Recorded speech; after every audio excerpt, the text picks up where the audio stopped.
নোয়াখালীর বিখ্যাত মরিচ কোলার রেসিপি এতটাই টেস্ট হয়েছিল যে সেদিন ভাতটা আমার কমে হয়ে গিয়েছিল, আবার পুনরায় রান্না করতে হয়েছে।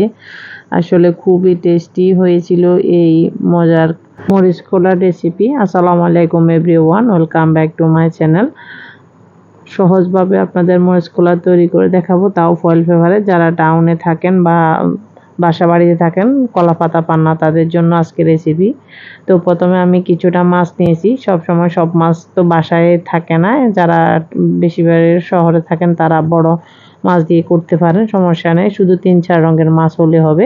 আমি ছোট মাছ নিয়েছি টাকি মাছ, একটা বাইং মাছ, আর এইসব কি মাছ এগুলো আমি জানি না। তো আমি এখানে 5-6টা মরিচ আগের থেকে একটু কুসুম গরম পানি দিয়ে ভিজিয়ে এটাকে ভালো করে বেটে নিয়েছি। এটা দেখানো হয়নি, স্কিপ হয়ে গেছে।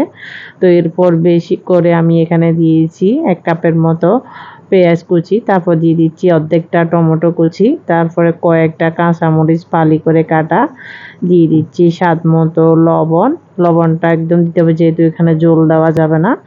দিয়ে দিচ্ছি 1/2 চা চামচ হলুদের গুঁড়া, আর দিয়ে দিচ্ছি 1/2 চা চামচের মতো মরিচের গুঁড়া দিয়েছি আমি, কারণ এখানে আমরা মরিচ বাটাটা অনেকটা বেশি ব্যবহার করেছি।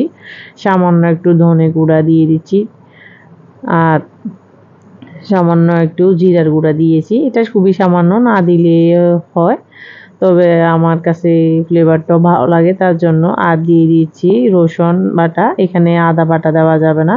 তো আমি এবার উপকরণগুলো একসাথে ভালো করে মিশিয়ে নিচ্ছি, যাতে এটা সফট হয়ে যায় আর মশলাগুলো ভালোভাবে মিশে যায়। যেহেতু আমরা এখানে পানি দিয়ে রান্না করব না, শুধু আমরা এখানে ভাপে দিয়ে রান্না করব। তো এবারে আমি মরিচগুলো ভালো করে মেখে নিচ্ছি। মেখে নিয়ে আমি সবগুলো মাছ একসাথে মেখে নেব। আমি ছোট ছোট মাছগুলো নিয়েছি, আপনারা যে যেরকম পছন্দ করতে পারেন, তবে আসল টেস্টটা পাওয়ার জন্য মরিচটা বাটাটাই দিলে ভালো হয়।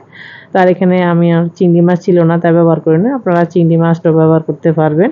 তো আর আপনারা অথেন্টিক ফ্লেভারের জন্য এখানে সরিষার তেল ইউজ করতে হবে অবশ্যই। তো আমি সরিষার তেলটা দিয়েছি, দেখে এখানে 20 মিনিটের মতো আমি এটাকে সেট হতে রেখে দিয়েছি। তো 20 মিনিট পর দেখুন কিছুটা পানি বের হয়েছে, সামান্য পরিমাণ। এবার একটা পাতিল নিয়েছি, তো এবার দেখিয়ে দিচ্ছি। এখানে আমি কলা পাতার পরিবর্তে ফয়েল পেপার নিয়েছি। আপনারা কলা পাতা দিয়ে করতে পারেন, ফয়েল পেপার দিয়ে করতে পারবেন, বা মিষ্টি কুমড়া বা লাউ পাতা এগুলো দিয়েও করতে পারবেন, যার হাতের কাছে যেটা থাকে। তো আমি হাত ধোয়া শুধু সামান্য একটু পানি দিয়েছি, এই ধরুন 2 টেবিল চামচের মতো হবে।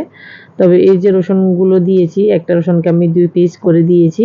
এটা অপশনাল, এটা দেওয়া হয় না, তবে আমার কাছে এই রসুনগুলো খেতে খুবই ভালো লাগে, আর তার জন্য আমি দিয়েছি। তো এবার আমি ফয়েল পেপারটা মুড়ে নিচ্ছি, যাতে এটা বেরিয়ে না আসে।